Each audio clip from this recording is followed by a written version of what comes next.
Sabe aquele personagem clássico da escolinha do professor Raimundo, o Rolando Lero? Captei vossa mensagem inclassificável, guru. Aquele aluno que nunca sabia a resposta, mas, em vez de admitir, fazia um discurso comprido, cheio de palavras difíceis, só para enganar o professor. Coração grandiosíssimo. Aliás, coração tão grande que contrastava com seu minúsculo tamanho. Pois é, o Lero era o mestre da enrolação, o poeta da mentira improvisada, o doutor em falar muito e não dizer nada. Agora corta para o noticiário de ontem. Lula, diante de uma repórter da BBC, finalmente sendo entrevistado por alguém que não é da Globo News. E o que aconteceu? O estadista global virou um Rolando Lero com diploma de sindicato. Tentou escapar das perguntas, tentou enrolar, usou discurso vazio, girou em círculos. Mas a jornalista não era o professor Raimundo para dar risadinha. Ela insistiu, encurralou e o Rolando Lero de 9 dedos acabou passando vergonha em rede internacional.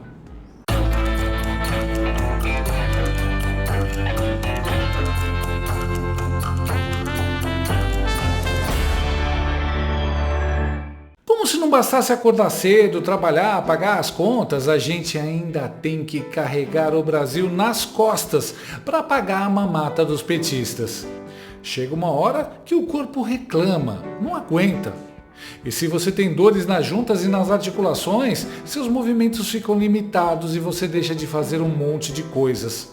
É por isso que você precisa conhecer o Nato Shark dia e noite. Ele é um suplemento alimentar natural, feito para ajudar no tratamento das dores nas juntas e articulações. Veja a reação dos inscritos aqui do canal.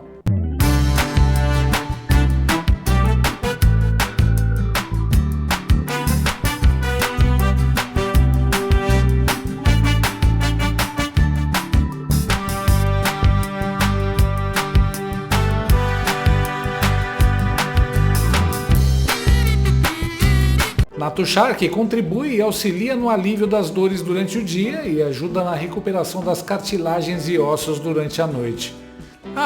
E o Nato Shark tem um alívio também para o seu bolso. Você pode parcelar em até 10 vezes sem juros e não paga taxa de entrega. Além do mais, a Nato Shark tem mais de 20 anos de mercado e é uma marca que apoia a direita e os conservadores. Num país com tantas grandes empresas que fizeram L, a gente tem que apoiar aquelas que têm os mesmos valores que os nossos. Então, não perca tempo, ajude o seu organismo a diminuir essas dores chatas e tenha mais qualidade de vida. Ligue para o número que aparece na tela ou acesse o link na descrição desse vídeo e peça o seu Nato Shark dia e noite, agora mesmo. Brasilinas e brasilinos, preparem-se, porque hoje vamos falar sobre um acontecimento raro, quase um evento astronômico. Lula diante de uma jornalista de verdade. É tipo assistir a um Pokémon Shiny. Você sabe que existe, mas nunca viu. O cara estava acostumado com os coleguinhas da Globo News, que fazem perguntas tão afiadas quanto uma colher de plástico do Habib's. Mas, dessa vez, a BBC mandou alguém que não recebeu o script do Planalto. Resultado, Lula travou mais que o Windows 95 abrindo 3 abas do Internet Explorer. Logo no começo, o 9 dedos solta. Não tenho nenhuma relação com Donald Trump. Vá. Isso aí a gente já sabia. O Trump é um bilionário que virou presidente. O Lula é um ex-presidiário que virou meme. Não tem como ter relação, a não ser que seja no grupo de WhatsApp Ex-Presidiários Famosos, onde ele divide espaço com Pablo Escobar e Suzane von Richthofen. E aí vem a frase épica. Porque o povo americano vai pagar pelos equívocos que o presidente Trump está tendo na relação com o Brasil. Pensa no delírio. O padeiro de Oklahoma, o caminhoneiro de Ohio, todos vão perder o sono porque o 9 dedos falou mal deles na BBC. É tipo um vilão de novela que ameaça. Você vai se arrepender do dia que mexeu comigo. Só que no caso, o vilão parece mais o seu Madruga gritando do barril. Mas a parte mais linda é quando a jornalista insiste 7 vezes para entender por que o Lula nunca tentou ligar para o Trump. E o diálogo foi digno de comédia pastelão. Nós. You've written articles which you say are to start a dialogue with Donald Trump. Why not just pick up the phone to him? Porque eles não querem conversar. But he said you can call him Eles não querem anytime. conversar. Eles não querem conversar. Eu estou dizendo há 4 meses que nós estamos dispostos a conversar.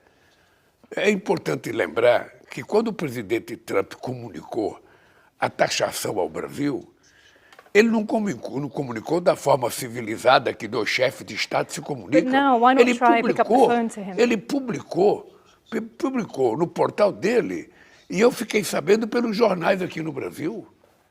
Ou seja, eu tenho meu ministro da Fazenda, eu tenho meu ministro da Indústria e Comércio, que é meu vice-presidente, eu tenho meu ministro das Relações Exteriores, tentando conversar com os negociadores americanos e ninguém consegue conversar, porque eles não querem conversar. Eles não querem conversar, eles não querem multilateralismo, eles querem unilateralismo. Então, quando eles quiserem conversar, o Brasil está pronto para conversar. Pronto. Nós temos o meu vice-presidente, nós temos o meu ministro das Relações Exteriores e o meu ministro da Fazenda disposto a conversar. E com o Trump, na hora que ele quiser conversar, eu estou pronto a conversar. President, can I just confirm one point with you? President Trump has said he's happy to talk anytime. Can I just confirm, have you tried to and he's just not picking up, or have you not tried to call? Olha, eu não tentei fazer chamada porque ele nunca quis conversar. Nunca quis conversar. So you've never tried to call Nunca Donald quis Trump? conversar. Uma coisa é falar com a imprensa, outra coisa é dizer o seguinte: ninguém tentou conversar com o Brasil.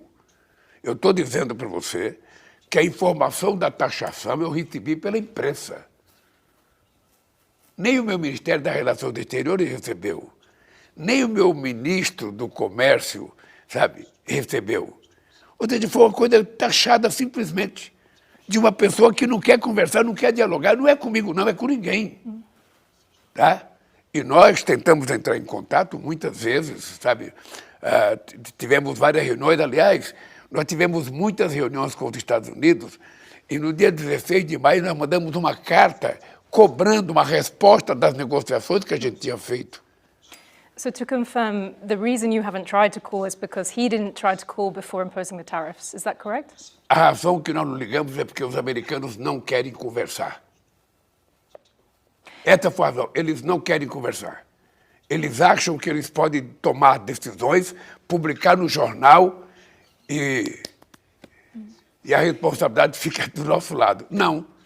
Ou seja, o que nós estamos trabalhando é o seguinte: nós entramos num processo no OMC, nós estamos entrando com um processo na seção 301 e nós vamos fazer a reciprocidade no momento que nós entendemos que é correto fazer a reciprocidade.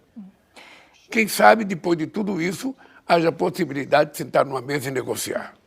O Lula achando que estava na Globo e podia falar qualquer coisa, que estava tudo bom. A repórter deixou o Lula num looping eterno. Fez ele de idiota e ele nem percebeu.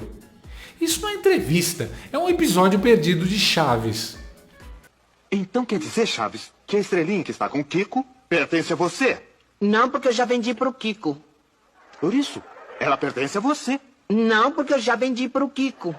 Por isso, Chaves, por isso, era você quem devia estar com ela colada aqui. Não, porque eu já vendi pro Kiko. Por isso, Chaves, era... O 9 Dedos é praticamente a encarnação humana daquele gif do cachorro correndo atrás do próprio rabo. Estou louco. Estou louco.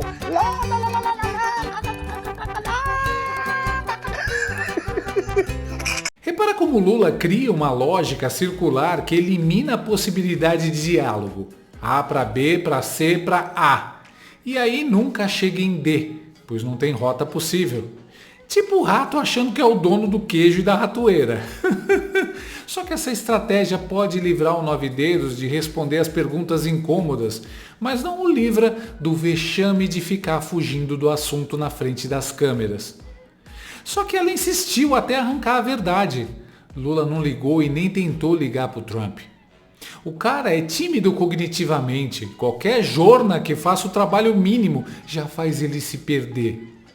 Sem contar que ela olha nos olhos dele para fazer a leitura física da resposta dele. Querem conversar.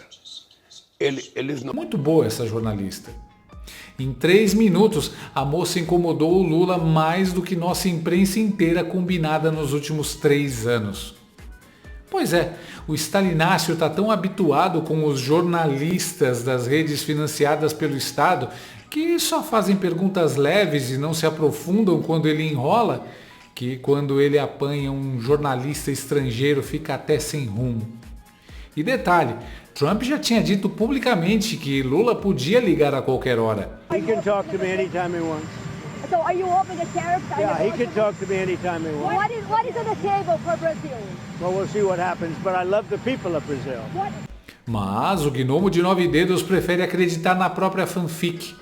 É como aquele amigo que diz: eu não vou mandar mensagem para ela, porque sei que ela não vai responder. Não, campeão, você só tá com medo de ser ignorado. Enquanto outros líderes sentaram com Trump e negociaram, o gnomo de 9 dedos ficou na pose do adolescente rebelde. Não vou falar com ele não, vou debochar. O problema é que, no mundo real, a piadinha virou tarifa de 50%. Resultado, o Brasil levou um tarifaço mais pesado que a Sâmia Bonfim montando de cavalinho no Flávio Dino.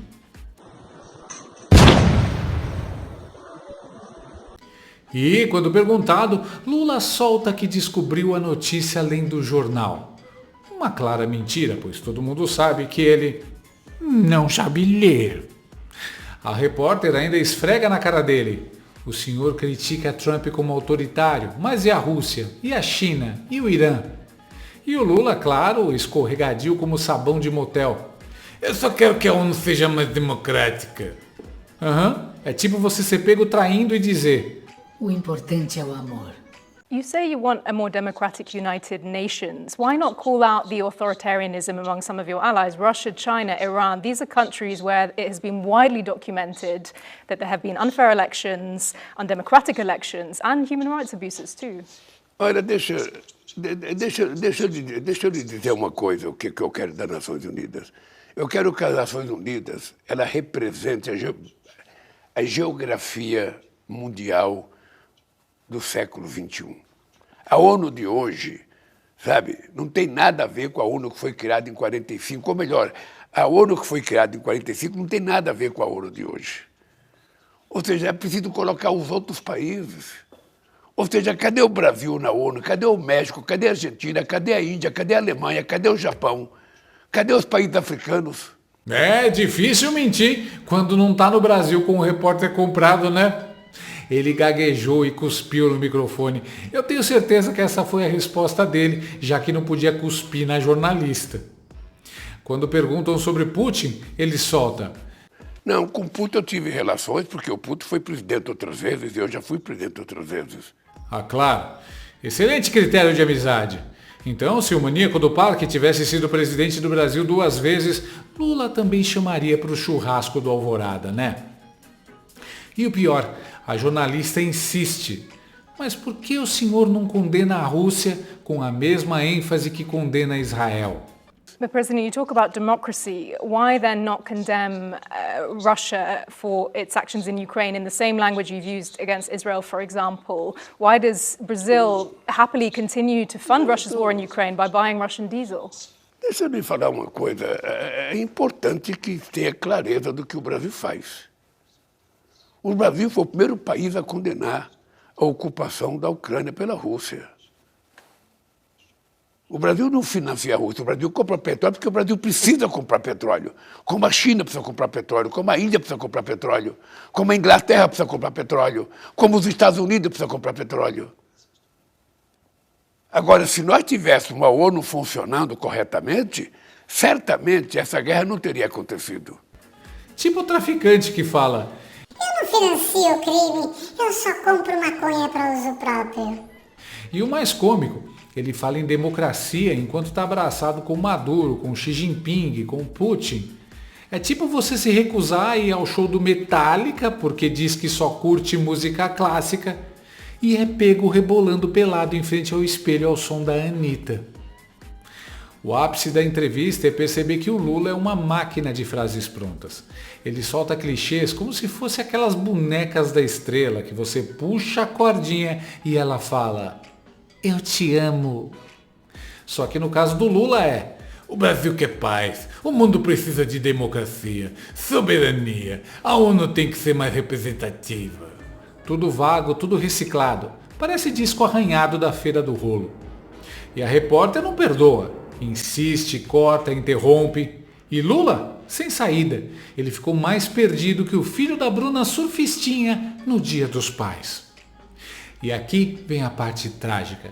Se a repórter da BBC conseguiu isso em 30 minutos de conversa, imagino que os jornalistas brasileiros poderiam fazer se não fossem pagos para fazer perguntas do tipo: Presidente, qual a sensação de ser tão maravilhoso? No Brasil, Lula é tratado como convidado do programa da Eliana, com direito a tapete vermelho e pergunta de criancinha, tipo: Você gosta mais de cachorro ou de gato? Aí, quando aparece uma jornalista de verdade, o cara trava. A gente também gosta de pão com mortadela. Resumindo, essa entrevista foi um divisor de águas. Lula foi encurralado, repetiu mentira atrás de mentira, mostrou que não tem plano, não tem resposta, não tem preparo. Isso na frente do mundo inteiro. É só bravata, pose e clichê reciclado. A repórter da BBC fez mais jornalismo em meia hora do que a Globo News fez em 10 anos. E Lula saiu dali revelado como que realmente é. Uma máquina velha de frases feitas, sem manutenção, que já devia ter sido aposentada e colocada num museu de velharias políticas. Essa entrevista deixou bem claro: quando não tem coleguinha mestrado na plateia, o 9 Dedos não é líder global. É só mais um personagem caricato, enrolador e previsível. Um político que, quando pressionado, vira boneca na mão de qualquer jornalista recém-formado. E, no fim das contas, foi exatamente isso. Lula fez seu melhor cosplay de Rolando Lero, tentando enrolar, sair pela tangente, jogar fumaça.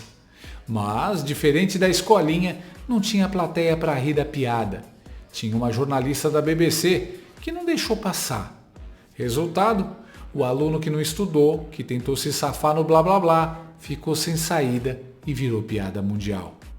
Moral da história? O Rolando Lero era engraçado porque era ficção. O Lula é trágico porque é presidente.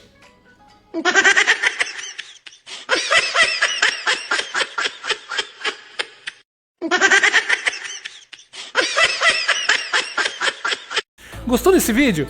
Então inscreva-se no canal, comente, curta e compartilhe com seus amigos. Não gostou? Compartilhe com seus inimigos. Até o próximo vídeo, se o mundo não acabar antes. Por hoje é só.